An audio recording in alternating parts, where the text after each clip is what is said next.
नमस्कार, DD news पर आप देखना शुरू कर चुके हैं भारत एट 7। मैं हूं लालचंद्र सिंह।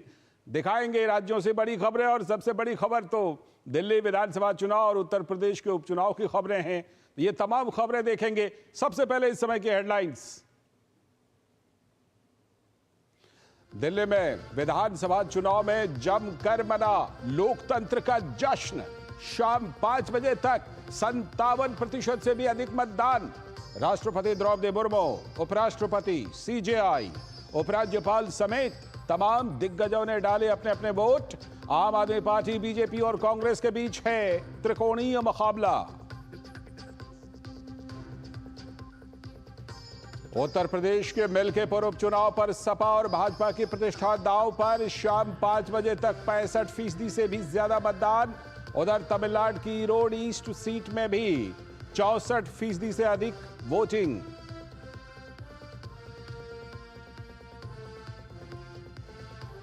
प्रधानमंत्री नरेंद्र मोदी ने महाकुंभ में लगाई आस्था की डुबकी। विधि विधान से त्रिवेणी पर मां गंगा का किया पूजन।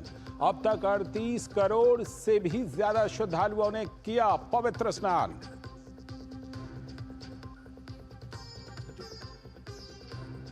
केंद्रीय गृह मंत्री अमित शाह ने दिल्ली में जम्मू कश्मीर पर सुरक्षा स्थिति की समीक्षा बैठक की। आतंकवादियों के अस्तित्व को जड़ से खत्म करने का किया आह्वान।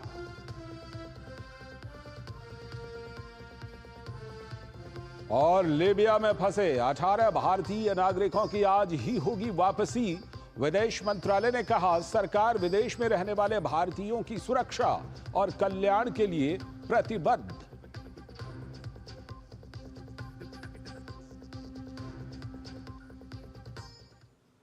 ये थी हेडलाइंस। अब देखते हैं खबरों को विस्तार से। सबसे पहली और सबसे बड़ी खबर दिल्ली से, जहां लोकतंत्र का महापर्व मनाया गया। दिल्ली वालों ने आज जमकर लोकतंत्र का त्योहार मनाया।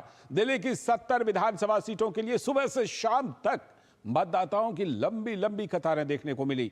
क्या युवा, क्या बुजुर्ग, क्या महिलाएं, सभी अपने अधिकारों का इस्तेमाल करने के लिए उत्साहित नजर आए। मतदान के बाद जारी लगभग सभी एग्जिट पोल में फिलहाल भाजपा को बहुमत मिलता हुआ दिख रहा है।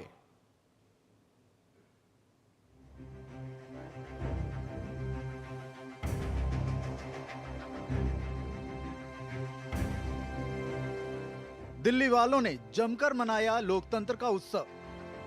वोटिंग को लेकर बुजुर्गों और युवाओं में दिखा जबरदस्त उत्साह। पोलिंग बूथ पर महिलाओं की दिखी लंबी लंबी कतार। दिल्ली चुनाव में फर्स्ट टाइम वोटर्स ने लिया बढ़ चढ़कर हिस्सा। पोलिंग बूथ पर बने सेल्फी पॉइंट पर सेल्फी क्लिक करते दिखे दिल्ली के वोटर्स। दिल्ली में विधानसभा चुनाव को लेकर सुबह 7 बजे से ही मतदान की प्रक्रिया शुरू हो गई।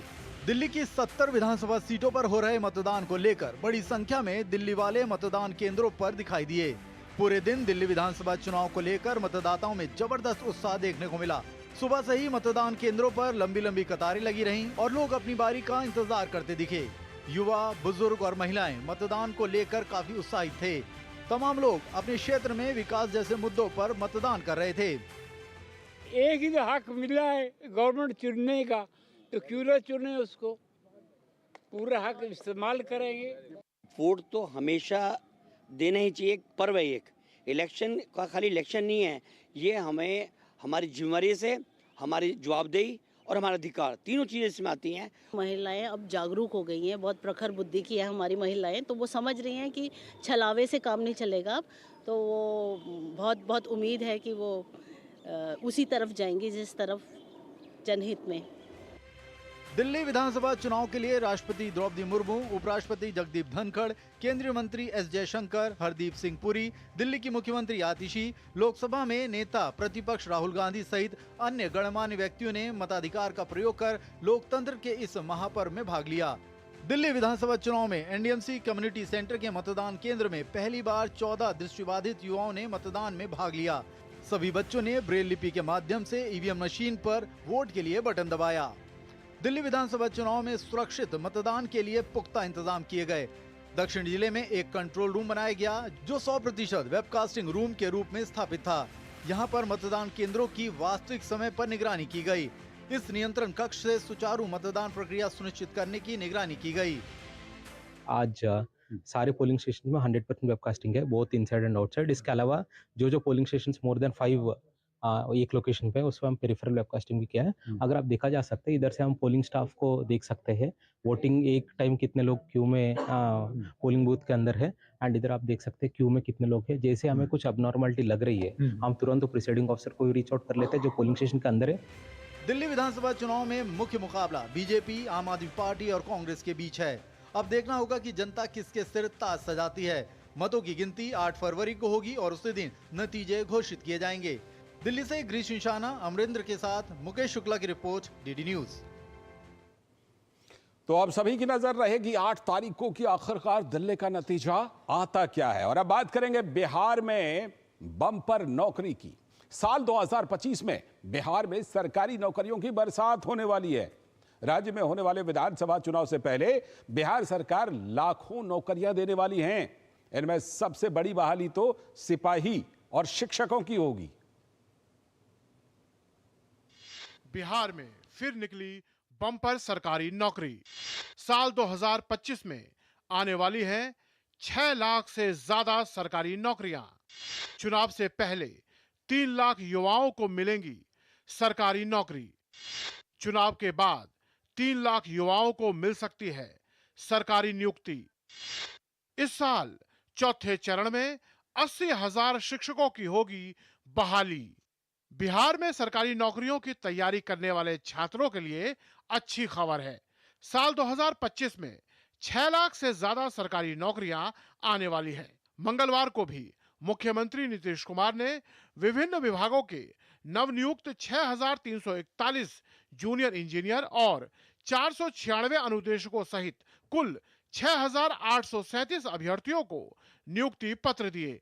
सरकार का दावा है कि इस साल चुनाव से पहले 3 लाख युवाओं को सरकारी नौकरी दी जाएगी और बाकी के 3 लाख नौकरियां सरकार बनने के बाद दी जाएगी। 2005 से लेकर 2020 तक 7.5 लाख से अधिक नौकरी दिया गया और इस बार अभी तक 9 लाख से अधिक लोगों को सरकारी नौकरी देने का काम नीतीश कुमार जी की सरकार ने किया और ये टारगेट बढ़ाकर 12 लाख कर दिया।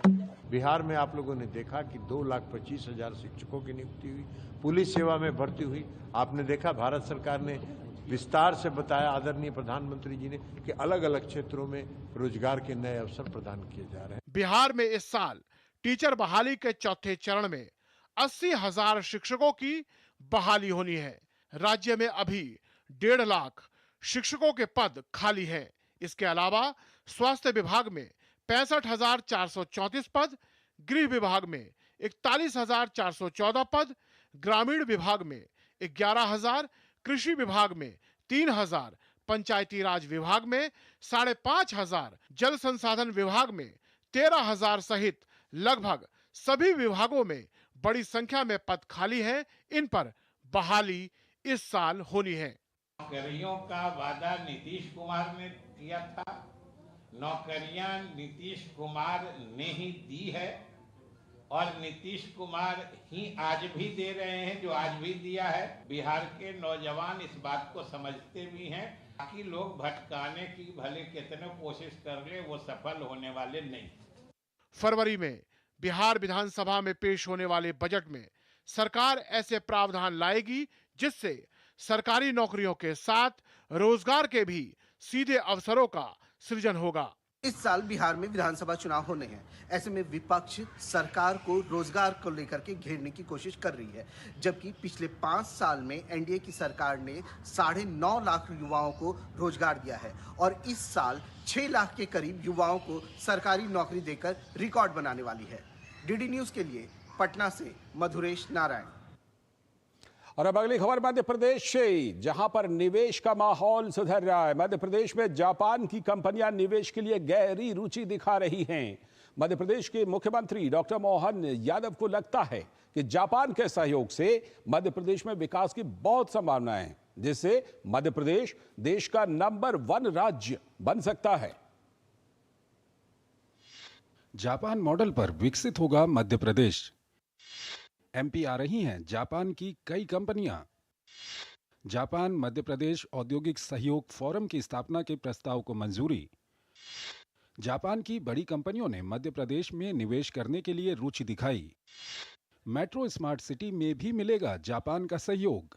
एमपी के सीएम डॉक्टर मोहन यादव हाल ही में जापान यात्रा से लौटे हैं। मोहन यादव ने बताया कि प्रधानमंत्री के पूर्व वर्षों के प्रयासों से मध्य प्रदेश को जापान में काफी महत्व मिला। उन्होंने बताया कि जापान में निवेश के कई प्रस्ताव भी प्राप्त हुए हैं, जो मध्य प्रदेश की अर्थव्यवस्था को बदलने का कार्य करेंगे। जापान के साथ निवेश की सभी क्षेत्रों में बड़ी संभावना है। केवल प्राइवेट कंपनियां बल्कि गवर्नर के लेवल पे भी टोक्यो की गवर्नर श्रीमती यूरिको कोइके के साथ हमारी ऐतिहासिक बैठक हुई, जिसके माध्यम से टोक्यो मेट्रोपॉलिटन गवर्नमेंट की विशेषज्ञता का लाभ भी मध्य प्रदेश सरकार को मिलेगा। मुख्यमंत्री ने बताया कि बौद्ध धर्म और सम्राट अशोक के कारण जापान भारत से नजदीकी अनुभव करता है। मुख्यमंत्री डॉक्टर यादव ने कहा कि जापान का भारत से गहरा संबंध है। जापान और हमारी संस्कृति दोनों में आपस में सह संबंध हैं।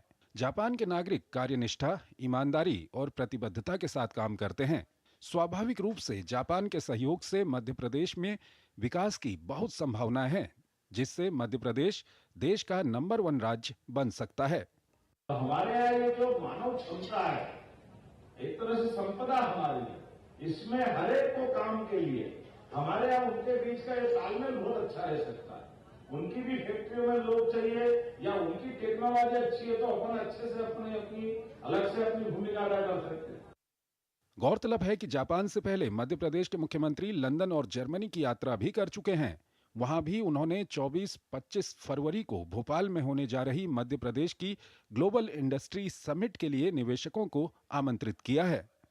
मध्य प्रदेश के मुख्यमंत्री डॉक्टर मोहन यादव भी जापान से न सिर्फ वहां की तकनीक को समझ कर आए हैं, बल्कि वहां की औद्योगिक गति के टिप्स भी लेकर आए हैं, जिसे वो मध्य प्रदेश में अपनाना चाहते हैं।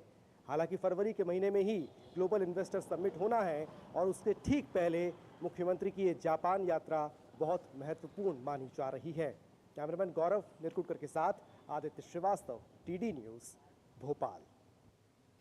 भारत एट 7 में आगे देखेंगे महाकुंभ से जुड़ी खबरें, जहां आज प्रधानमंत्री नरेंद्र मोदी ने भी पवित्र डुबकी लगाई है। लेकिन फिलहाल वक्त है एक छोटे से ब्रेक का।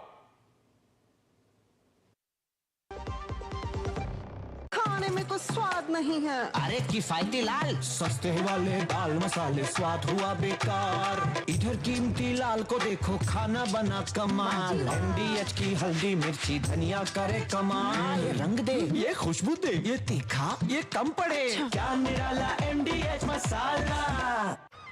ओ मेहता साहब, किन ख्यालों में खोए हुए हो? म्यूचुअल फंड के।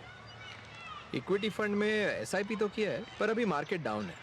समझ नहीं आ रहा चालू रखूं या बंद कर दूं। म्यूचुअल फंड्स में रिस्क तो है, इसलिए इसमें उतने ही पैसे डालो जिसे लंबे समय तक रख सको।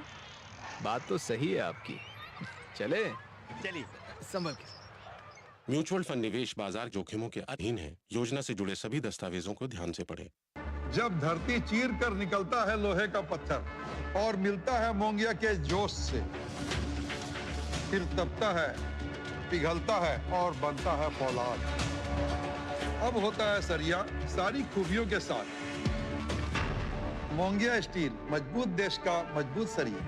एमडीएच का किचन किंग किचन में हो तो हम सब कुछ बना सकते हैं। बैंगन का भरता, आलू गोभी, भिंडी मसाला और भी बहुत कुछ। MDH। स्वागत है ब्रेक के बाद। आप देख रहे हैं भारत एट 7। अब बात करेंगे दिव्य और भव्य महाकुंभ की, जो आस्था और संस्कृति का संगम है। प्रयागराज महाकुंभ में श्रद्धालुओं और तीर्थयात्रियों की सुविधा के लिए संगम पर 7 स्नान घाट बनाए गए हैं। इसके साथ ही 135 करोड़ रुपए की लागत से श्रृंगवेरपुर धाम कॉरिडोर को भी विकसित किया जा रहा है, जिसका उद्देश्य श्रृंगवेरपुर तक तीर्थयात्रियों की पहुंच को सुगम बनाना है। तो देखिए डीडी न्यूज के संवाददाता अजय मिश्र की ये विशेष रिपोर्ट।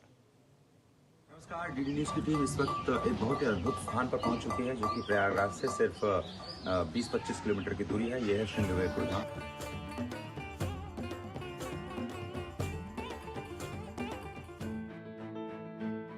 प्रयागराज संगम से 25 किलोमीटर की दूरी पर श्रृंगवेरपुर धाम भगवान राम लक्ष्मण माता सीता की वनवास यात्रा का पहला महत्वपूर्ण स्थान, भगवान राम और उनके परम मित्र निषाद राज के मिलने की पवित्र भूमि। वनवास गमन के दौरान भगवान राम ने गंगा पार कर प्रयागराज पहुंचने से पहले एक रात्रि यहाँ पर विश्राम किया था।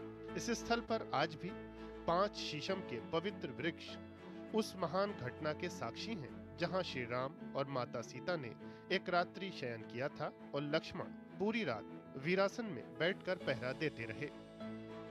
ये स्थल बहुत ही विशेष है और ये स्थल इससे विशेष हो जाता है कि भगवान श्री राम जब अयोध्या से यहाँ पर पधारे श्रृंगेरपुर धाम में, तो केवट के कहने से, केवट निषाद राज जो कि उनके मित्र थे, परम मित्र थे, उन्होंने कहा कि आप हमारे यहाँ विश्राम कीजिए। तो चूंकि उनको वनवास हो चुका था, उन्होंने कहा था मैं किसी के गाँव में विश्राम नहीं कर सकता था, तो भगवान श्री राम ने यही जो 5 वृक्ष आप देख रहे हैं वहीं पर शयन किया था माता सीता के साथ में।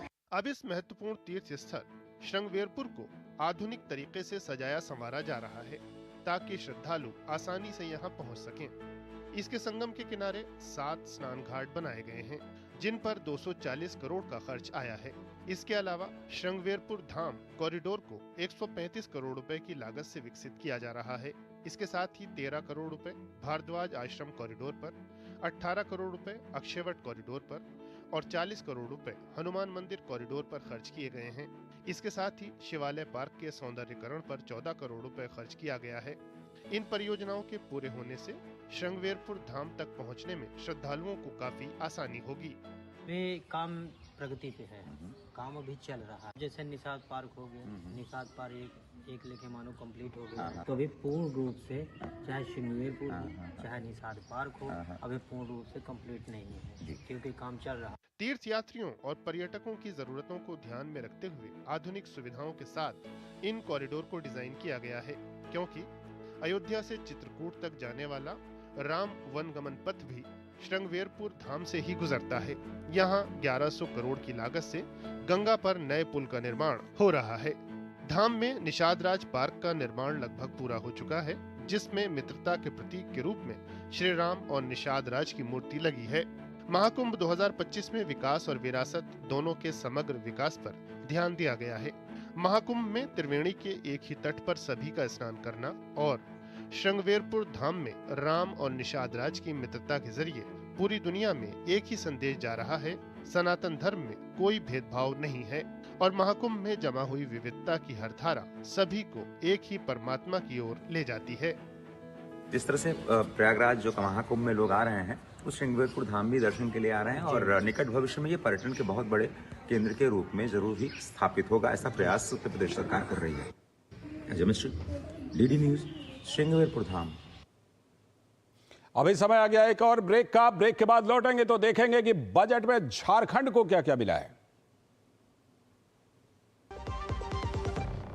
एक ऐसा तबका जो रिटायरमेंट के बारे में आज भी बिल्कुल नहीं सोचता, वो है औरतें। औरतें कमा के भी वल्नरेबल हैं। सो एनपीएस एक इक्वालिटी ला रहा है, हम सब एक बराबर प्लेटफॉर्म पे हैं। अपने बेहतर कल को सुनिश्चित करने के लिए एनपीएस जरूरी है।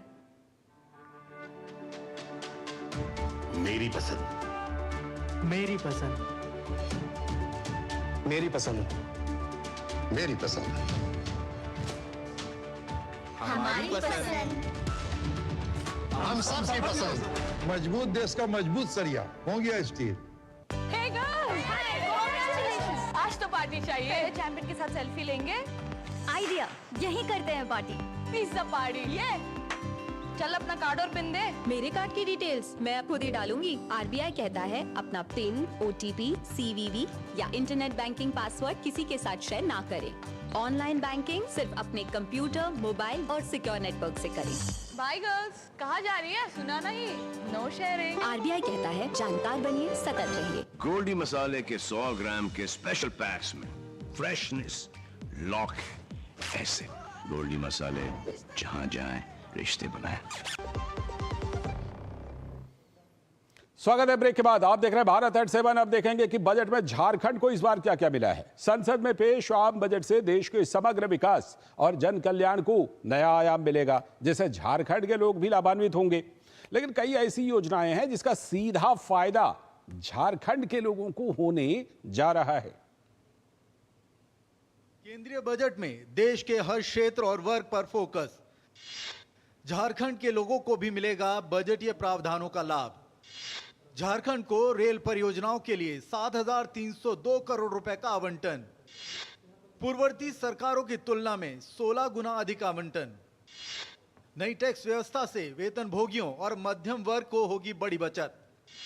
झारखंड के मेडिकल कॉलेज में भी बढ़ सकती हैं सीटें। बजट में खुशियों की सौगात मिलने से झारखंड के लोग गदगद। केंद्रीय बजट में इस बार सौगातों की बारिश हुई है, साथ ही ढांचागत संरचना के विकास पर भी खास फोकस रहा है। झारखंड को रेल परियोजनाओं के लिए 7,302 करोड़ रुपए का आवंटन हुआ है, जो पूर्ववर्ती सरकार की तुलना में 16 गुना ज्यादा है। इस साल का एलोकेशन 7,306 करोड़ है, 7,306 करोड़ रुपीस फॉर झारखंड, जो कि पुराने जमाने से लगभग 16 गुना अधिक है। बजट में अनुसूचित जाति और अनुसूचित जनजाति के उद्यमियों के लिए भी अतिरिक्त बजट उपलब्ध कराने की घोषणा हुई है।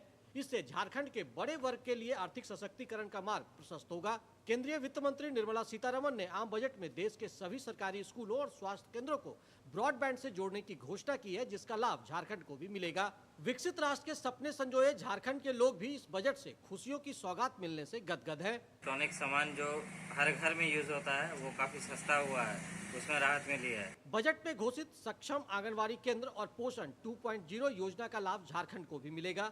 झारखंड के आदिवासी बहुल इलाकों में कुपोषण की गंभीर समस्या भी है, जिससे लड़ने में यह बजट मददगार साबित होंगे। बजट में हर वर्ग को, हर लोगों का ध्यान रखा गया। हर क्षेत्र, हर वर्ग में महिलाओं को आगे बढ़ाने के लिए इस बजट में प्रावधान रखा गया है। केंद्रीय बजट में आयकर दाताओं को भी बड़ी राहत मिली है। अब 12 लाख तक की आमदनी कर मुक्त कर दी गई है, जिसका झारखंड के लोगों ने भी खुलकर स्वागत किया है। 12 लाख तक की इनकम को फ्री किया गया, जिससे जितने भी टैक्स पेयर्स हैं वो लाभान्वित होंगे। देश में फसलों की उपज बढ़ाने के लिए प्रधानमंत्री धन धान्य योजना शुरू की जाएगी, जिससे झारखंड के किसानों को भी सीधा फायदा होगा। राज्य सरकारों के सहयोग से देश के 100 जिलों में यह योजना चलाई जाएगी। किसानों के क्रेडिट कार्ड की लिमिट अब 3 लाख रुपए से बढ़ाकर 5 लाख रुपए कर दी गई है, जिससे झारखंड के अन्नदाताओं को भी लाभ मिलेगा। मध्यम क्लास के लिए एक तोहफा पेश किया है, जो बहुत सराहनीय कदम है। बजट में 36 जीवन रक्षक दवाओं पर पूरी तरह से ड्यूटी टैक्स खत्म करने की भी घोषणा हुई है। साथ ही सभी जिलों में कैंसर सेंटर स्थापित करने की बात कही गई है, जिससे झारखंड के मरीजों को भी फायदा होगा। अंग्रेजी के शब्द बजट और हिंदी शब्द बचत में काफी समरूपता नजर आती है। संसद में इस बार पेश देश के आम बजट में भी इसकी झलक दिखती है, जो जेब भरने और बचत को बढ़ाने वाला बजट माना जा रहा है। विकसित राष्ट्र का विजन भी इसमें दिखता है और जन कल्याण का संकल्प भी नजर आता है। कुल मिलाकर राज्यों के साथ और तंत्र की सक्रियता हो तो इस बजट से जन आकांक्षाएं पूर्ण होते देर नहीं लगेगी। रांची से विकास के साथ मैं दिवाकर कुमार। और अब बात करेंगे राजस्थान के उस विधेयक की जिसकी इन दिनों बहुत चर्चा है, और बात धर्मांतरण विधेयक की। राजस्थान की भजन लाल सरकार ने राज्य विधानसभा में एक महत्वपूर्ण बिल पेश किया है। अवैध रूप से धर्म परिवर्तन कराने वालों के खिलाफ इसके तहत कड़े कानूनी प्रावधान किए जा रहे हैं। इस बिल में क्या कुछ है जिस पर चर्चाओं का दौर तेज हो गया है, देखिए इस खास रिपोर्ट में। राजस्थान विधानसभा में पेश हुआ धर्मांतरण विधेयक। 16 साल बाद फिर आएगा नया धर्मांतरण विधेयक। विधेयक में लव जिहाद और धर्मांतरण पर कठोर सजा का प्रावधान। जबरन धर्मांतरण पर 3 साल की सजा का किया जा रहा प्रावधान। झारखंड, कर्नाटक और गुजरात में पहले से लागू है धर्मांतरण कानून। गैर जमानती अपराध माना जाएगा ये कृत्य। राजस्थान विधि विरुद्ध धर्म संपरिवर्तन प्रतिषेध विधेयक 2025 राजस्थान विधानसभा में पेश कर दिया गया है। राजस्थान विधानसभा में मंत्री गजेंद्र सिंह खींवसर ने इस विधेयक को पेश किया। अब सदन में इस विधेयक पर चर्चा होगी। अगर ये विधेयक पास हो जाता है तो 16 साल बाद नया धर्मांतरण कानून बनेगा। दरअसल साल 2008 में वसुंधरा राज्य सरकार के समय भी इस बिल को लाया गया था, लेकिन राष्ट्रपति की मंजूरी नहीं मिलने से बिल लागू नहीं हो पाया था। किसी भी बहन बेटी के साथ अन्याय नहीं हो, किसी व्यक्ति और भाई के साथ अन्याय नहीं हो, उसकी इच्छा के विरुद्ध कुछ भी नहीं हो, इसीलिए विधेयक लाया गया है। मुझे पूर्ण विश्वास है कि भविष्य में इस बिल के पारित होने के उपरांत ये जबरदस्ती धर्म परिवर्तन का जो विषय है सख्त कानून के कारण बंद हो जाएगा। जहां सरकार इस विधेयक को राज्य में धर्म परिवर्तन के अवैध तरीकों को रोकने को आवश्यक कदम मानती है, वहीं विपक्ष ने इसे सरकार की चुनावी रणनीति और धार्मिक मुद्दों पर राजनीति करने का तरीका बताया है। शुक्र है कि परिंदों का कोई धर्म नहीं होता, वरना आसमान में भी कुछ न कुछ कत्लेआम हो जाता है और खून की होली आसमान से होती है। बहुत से काम हैं जो सरकार को करने चाहिए। डेवलपमेंट के नाम पे जीरो काम कुछ कर नहीं रही। हमारे शिक्षा मंत्री शिक्षा को छोड़ के सारा काम कर रहे हैं, तो ये सरकार से आप काम की उम्मीद नहीं कर सकते हो। इसकी आवश्यकता राजस्थान में नहीं है, इसलिए कि ये कानून जो है हमारे आज़ादी के खिलाफ है, संविधान के खिलाफ है। संविधान इस बात की इजाज़त देता है कि हर आदमी को अपने धर्म की पालना करने का अधिकार है। दूसरी ओर हिंदू संगठनों ने इसका खुलकर स्वागत किया है। विश्व हिंदू परिषद का कहना है कि राज्य में धर्म परिवर्तन एक गंभीर मुद्दा है। इससे समाज और राष्ट्र में गंभीर चुनौतियां पैदा हो रही हैं। आने वाले इस कानून का फायदा ये होगा कि कोई भी व्यक्ति जो धर्मांतरण कराता है या उसमें गतिविधि में लिप्त होता है, उसको आप किसी तरह से पिनल प्रोविजन कर पाएंगे, जिसमें फाइन दिया हुआ है, पेनलमेंट दिया हुआ है और अन्य कई धाराओं के अंदर में सजा का प्रावधान भी दिया गया है। विधानसभा में इस विधेयक पर बहस के बाद इसे पारित करने की प्रक्रिया शुरू होगी। इसके बाद विधेयक को राष्ट्रपति की मंजूरी के लिए भेजा जाएगा। जयपुर से डीडी न्यूज के लिए महेश दाधिज की रिपोर्ट। और अब खबर हरियाणा से, जहां राज्य सरकार की सख्त और प्रभावी नीतियों के तहत फतेहाबाद जिले में अतिक्रमण के खिलाफ बड़ा अभियान चलाया गया है, जिससे बाजारों में सुचारू यातायात व्यवस्था सुनिश्चित हो सके। हरियाणा के फतेहाबाद जिले में हंस मार्केट में अतिक्रमण को लेकर नगर परिषद द्वारा बड़ा अभियान चलाया गया। बाजार के दुकानदारों की लगातार मिल रही शिकायतों के बाद प्रशासन हरकत में आया और फुटपाथ व दुकानों के सामने लगी रेहड़ियों को हटाने की कार्रवाई की। हंस मार्केट के दुकानदारों ने नगर परिषद को शिकायत दी थी कि फुटपाथ पर लगी रेहड़ियां उनके व्यापार को नुकसान पहुंचा रही है। इस बारे में अधिक जानकारी देते हुए नगर परिषद फतेहाबाद के कार्यकारी अधिकारी सुरेंद्र कुमार ने बताया कि हंस मार्केट के दुकानदारों की लगातार शिकायतें आ रही थी कि फुटपाथ और दुकानों के सामने अवैध रेहड़ियां लगी हुई हैं, जिससे व्यापार प्रभावित हो रहा है और यातायात बाधित हो रहा है।